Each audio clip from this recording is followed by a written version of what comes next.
You ever feel like you're just drifting, not really hitting your stride or becoming the person you dream of? It's super common, especially around New Year's, right? You picture yourself ditching those bad habits and kicking off some awesome new ones. This time, it's going to be different, you tell yourself.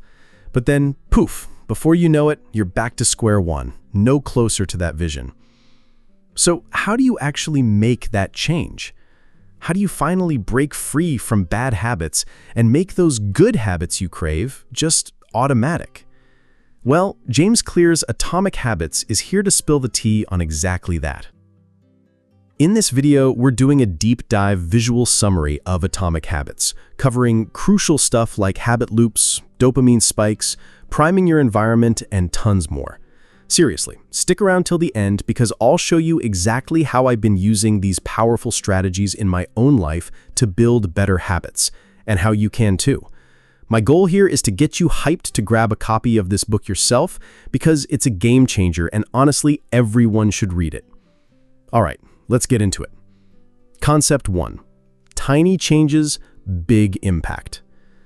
Imagine a plane flying from New York to Los Angeles. Just a tiny adjustment, like 3 degrees off, or about 80 inches. If that plane just kept going straight, it would land closer to Tijuana, Mexico, than Los Angeles. Crazy, right? Well, our habits are exactly like that. Those tiny shifts we make daily can completely change the direction of our lives, often in ways we don't even see until much later. This works for both good and bad, by the way. You are your habits.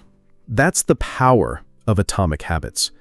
As the book says, a slight change in your daily habits can guide your life to a very different destination.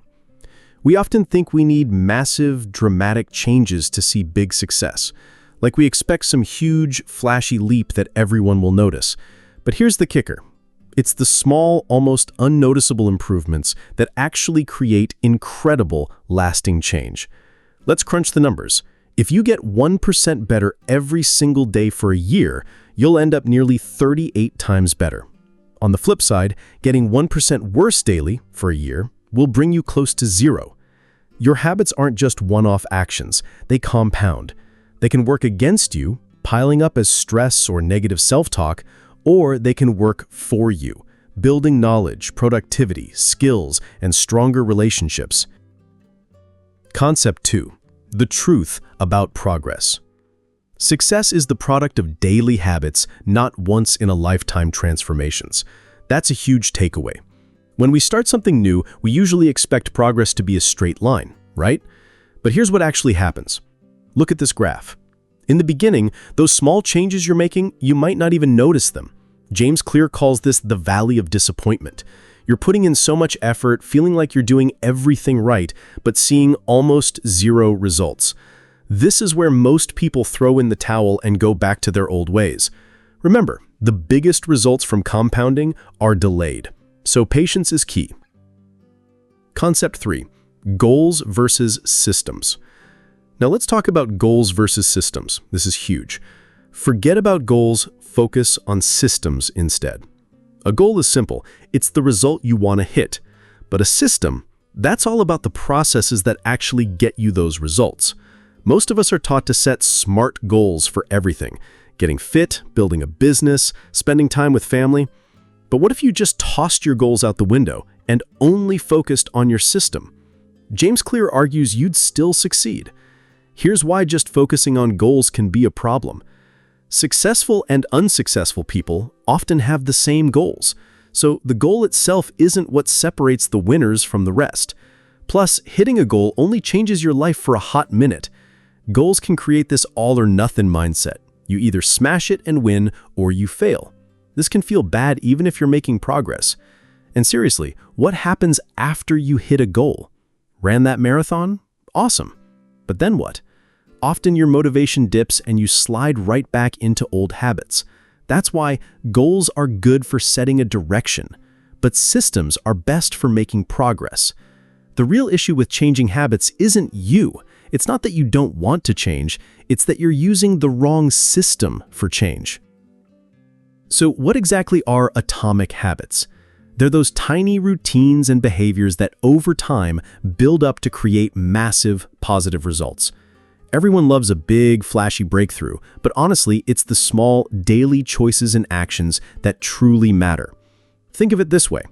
Just as atoms are the building blocks of molecules, atomic habits are the building blocks of remarkable results. Now, there are 3 layers to behavior change. Changing outcomes. This is the surface level, the results you want. Losing weight, finishing a book, winning a game. Changing your process. This is what you do. Your new workout routine, your daily reading habit. Changing your identity. This is the deepest level. What you believe about yourself, your worldview. Most people only focus on outcomes, but the best way to change your habits is to shift your focus to the person you want to become, not just the results you want.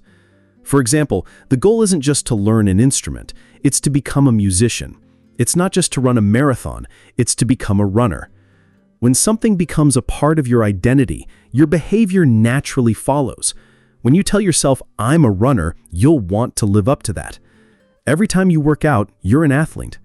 Every time you code, you're a coder. Every time you guide your team, you're a leader. Concept 5. The habit loop and 4 laws. Let's break down the habit loop. A habit forms when you repeat something so much it becomes automatic. Habits are basically our brain's way of solving problems with the least effort. They're built and reinforced by a continuous feedback loop. Cue plus craving plus response plus reward. To make habits stick, you need to constantly improve these feedback loops. Here's an example. Cue, your phone buzzes. Craving, you want to know who messaged. Response, you pick up your phone. Reward, problem solved, you know who messaged you. Or for a bad habit. Cue, your mind goes blank at work. Craving, you want to ease that frustration. Response, you check social media. Reward, you feel less frustrated for a moment. Over time, the reward gets linked to the cue. So that mind blank at work automatically makes you think of social media. And then checking Facebook might cue you to check Instagram, then YouTube, and suddenly 20 minutes are gone. The more you repeat these loops, the stronger and more automatic they get. Cues are everywhere. A smell, a sound, a sight, a person, a place. Think about what cues trigger your good or bad habits. So, how do we make this habit loop work for us? James Clear gives us 4 powerful laws to guide us. The 4 laws of behavior change. Law number 1, make it obvious. A lot of your current habits are so automatic you don't even realize you're doing them. To change anything, you first have to become aware. The best way to do this is with a habit scorecard. Just jot down everything you do from when you wake up until you hit the hay. Then for each habit, mark it as positive, negative, or neutral based on whether it helps you become your ideal self. At this stage, you're not judging or trying to change, just observing. As Carl Jung famously said, until you make the unconscious conscious, it will direct your life and you will call it fate. Vagueness is a huge problem. People fail to stick to habits not because they lack motivation, but because they lack clarity. Saying, "I'll get into shape one day," is easy, but it won't get you anywhere. You need a time and a place. Use this simple formula. I will behavior at time in location. Bad example, I'll read more this month. Good example, I will read a book for 15 minutes daily at 6 a.m. in the spare bedroom. Another awesome trick is habit stacking. This is where you link a new habit to an existing one. The formula is after current habit, I will new habit. So after I brush my teeth, I will stretch for 5 minutes. You can even chain them. After brushing, meditate for 10 minutes, then plan your day, then check social media. Consistency with these chains makes them super sticky. The key is choosing an automatic trigger cue, something you already do every single day without fail, like waking up, turning off your alarm, or brushing your teeth. James Clear stresses that motivation is totally overrated. You can shape your behavior way better by designing your environment. Our surroundings influence us more than willpower. It's tough to stick to good habits in a negative environment. Environment is the invisible hand that shapes human behavior. So you need to redesign your space at home and work. Make cues for good habits super visible and obvious, and cues for bad habits invisible. Want to drink more water? Put water bottles everywhere you'll see them. Read more, leave books out. Practice guitar? Don't hide it in a closet. Context is the cue. It's not just the objects, it's your relationship with them. Your couch might be where one person reads, and for another, it's where they binge Netflix. If your couch is relax central, trying to work there will be tough. Try to create a one-space, one-use zones in your house for different activities. And to break bad habits, self-control only works short-term. The most practical way is to make the bad habit invisible. Eliminate it from your environment. Struggling to focus? Put your phone in another room for a few hours. Trying to lose weight? Get junk food out of sight, or even out of the house. Do whatever you can to make those bad habits a pain to do. Next up, law number 2, make it attractive. We're wired to take action when we expect a reward. The more rewarding something feels, the more likely we are to repeat it until it becomes a habit. So, to build good habits, you gotta make them appealing. And understanding dopamine is key here. Dopamine is a hormone and neurotransmitter that impacts our motivation. When dopamine levels spike, we feel more driven to act. Scientists can even pinpoint exactly when a craving hits by measuring dopamine. We used to think dopamine was just about pleasure, but it's super important for motivation, memory, learning, and more. Here's a mind blower. Gambling addicts have a dopamine spike right before they place a bet, not after they win. Let's dig into these dopamine spikes. Things like social media, junk food, and drugs are all tied to high dopamine levels, making them super habit-forming. Dopamine isn't just released when you experience pleasure, it's released when you anticipate it. Think about a vacation. Sometimes the excitement before the trip is even better than the trip itself. Seeing that yummy junk food gives you a dopamine rush, not necessarily eating it. Drug users get that spike just by seeing the drugs. The craving is what really drives the action. So making habits attractive is crucial because it's that expectation of a reward that gets us moving. Enter a brilliant strategy, temptation bundling. This is where you combine something you need to do with something you want to do. For example, you could bundle working out, need, with watching Netflix, want. This uses premix principle. More probable behaviors, like watching Netflix, will reinforce less probable ones, like exercise. You'll get conditioned to do the hard thing because you get to enjoy something fun right after or during. Group influence plays a massive role too. We constantly adjust our behavior based on what we think others will think. We're heavily influenced by our friends and the groups we belong to. So if you're building a new habit, one of the best moves is to join a group or culture where that habit is already the norm. Want to get fit? Hang out with fit people. Read more? Join a book club. Now, let's talk about primal motivators, the true source of our cravings. You wouldn't say, I'm eating this pizza because I need to survive. Surface-level cravings are just symptoms of deeper, underlying human motives. These are what truly guide our behavior. Some examples: conserving energy, getting food or water, finding love, connecting with others, gaining social acceptance, reducing uncertainty, achieving status. Your brain didn't evolve to scroll Instagram or play video games. These modern apps and products don't invent new desires. They tap into those ancient, underlying human motives to grab your attention. As James Clear puts it, your habits are modern-day solutions to ancient desires, new versions of old vices. The underlying motives behind human nature remain the same.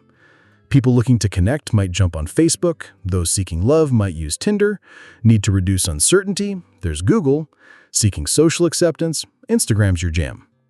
You can even reprogram your brain to enjoy hard habits by associating them with a positive experience. Focus on the benefits, not the downsides. Think of fitness as health and well-being, not fatigue. Cleaning as peace of mind, not wasted time.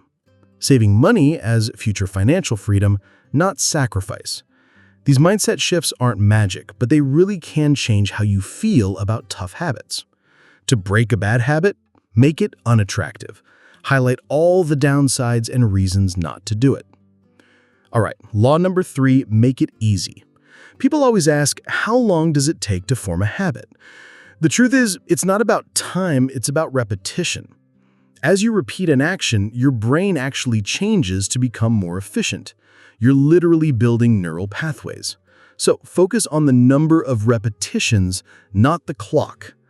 This brings us to reducing friction, the law of least effort. The more energy something requires, the less likely you are to do it. Reading one page of a book takes almost no energy, so it's easy to start. Habits thrive on convenience. If your gym is 20 minutes away, you probably won't go often. If it's on your commute, friction drops dramatically. Make your good habits super convenient. Your life gets easier when you reduce friction instead of trying to muscle through it. For good habits, reduce friction. For bad habits, increase friction. Prime your environment. Set things up so that your future self has an easier time. For example, lay out your workout clothes the night before so you can just jump up and go in the morning, or prep your healthy breakfast ingredients. Another gem, the 2-minute rule to crush procrastination. Find a super simple 2-minute version of your desired habit. Scale it down. Running a marathon becomes putting on your running shoes and stretching for 2 minutes. Reading for an hour becomes reading 1 page. The goal is to anchor the routine, then slowly ramp up the difficulty. Once you master the 2-minute version, you're ready for the next step. To make bad habits harder, build barriers of friction. Make them as impractical as possible. Want to watch more TV? Unplug it after each use and hide the remote. Impulse shopper? Leave your credit cards in the car when you go into the store. Do whatever you can to make those bad habits a pain to do. And finally, law number 4, make it satisfying. This is arguably the most important rule for behavior change. When you feel pleasure, your brain gets a clear signal. Hey, that felt good, let's do that again. It learns this behavior is worth repeating. What is immediately rewarded is repeated. What is immediately punished is avoided. The first 3 laws help you do the habit this time. This 4th law makes sure you repeat it next time. Here's a common issue, the mismatch between immediate and delayed returns. With bad habits, we often feel good now, but terrible about the long-term consequences. Good habits are the opposite. The immediate action might feel a bit unpleasant, but the ultimate outcome is super satisfying. Success often means ditching immediate gratification for a long-term win. So the trick is to add a little immediate pleasure to your good habits and a little immediate pain to your bad ones. How to stick with good habits every day? The key is to feel successful even if it's in a small way. That feeling of success tells your brain the effort was worth it. Tracking your progress visually is super satisfying. Think old school, moving paper clips, hairpins, or marbles. These little wins really add up. For example, move a marble from one jar to another for every sales call, or a paperclip for every 25 minutes of writing. Visual trackers include diet journals, workout logs, progress bars, or just page numbers. A habit tracker is often the best way to monitor your progress. It's a simple way to see if you did the habit. But what happens when your habits break down? Because let's be real, life happens. You'll have bad days at work, off performances, terrible workouts. On those bad days, simply showing up is incredibly valuable. Remember, lost days hurt you more than successful days help you. The golden rule: don't break the chain of continuity. Never miss twice. Missing twice is how a bad habit starts. If you can't do your full workout, just do 10 sit-ups instead of 0. For breaking a bad habit, make it unsatisfying. An accountability partner can change everything. Behavior is less likely to happen when the pain is immediate. We want to be liked and respected, so we'll avoid punishment. Imagine owing your friend $10 every time you skip a workout, plus the hit to your pride. Concrete, immediate consequences are powerful. You can even create a habit contract, like a legal agreement with yourself and your accountability partner. It can be verbal or written, outlining the habit and the punishment if you don't stick to it. Then your partners enforce it. All right, reading a book is one thing, but actually applying it, that's the real challenge. So I'm going to show you exactly how I've been using these atomic habits principles to build my own systems over the past few months. Your approach might be different or even better, and if I missed anything, let me know in the comments. My main goals were more consistent workout and reading routines, and ditching my bad habit of getting distracted by social media. First, I did the habit scorecard. This helped me spot habits to cut, but even more importantly, it showed me existing daily habits I could stack new ones onto. Ultimately, you want to push your good habits towards becoming super easy and automatic, and your bad habits towards being super hard and unattractive. Let's take the workout habit first. Make it obvious.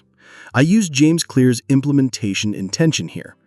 I will work out at 6 a.m. in the living room. Then I designed my environment. My dumbbells came out of the closet and into the living room.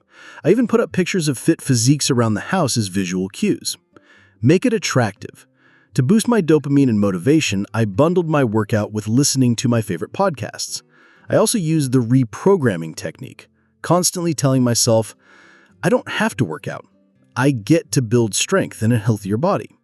That simple mindset shift was a game changer. Ideally, I'd join a gym or group, but with gyms closed, I'm making do. Make it easy.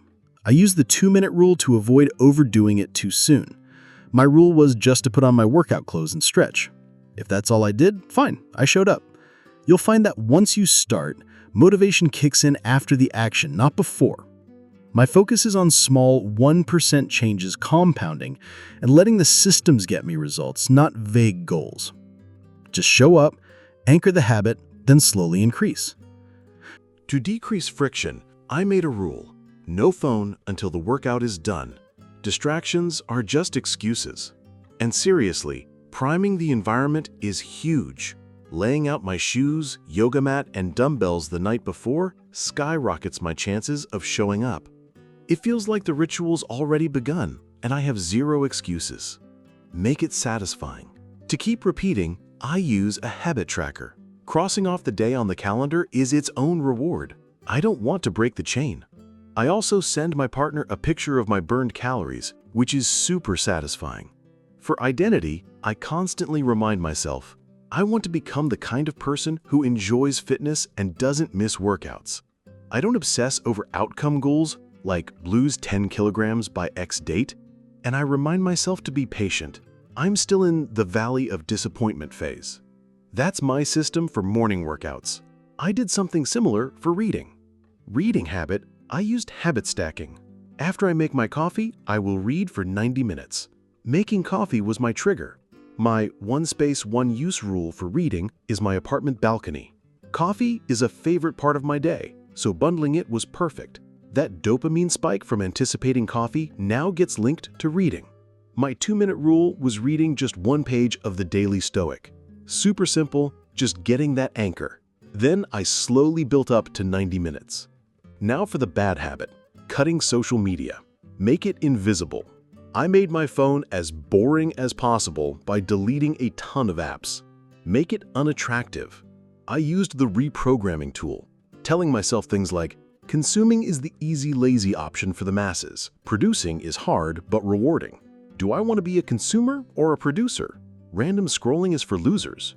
Painting it in a negative light helps. Increase friction. I put my phone in a drawer in another room while working. Make it unsatisfying. I have an accountability partner, my partner. If she sees me on social media during work, I owe her $10. So far, it's been working wonders, guys. I hope this summary helped you grasp these concepts. Seriously, grab the book for deeper dives into James Clear's advanced techniques and more examples. Thanks for watching. See you next time.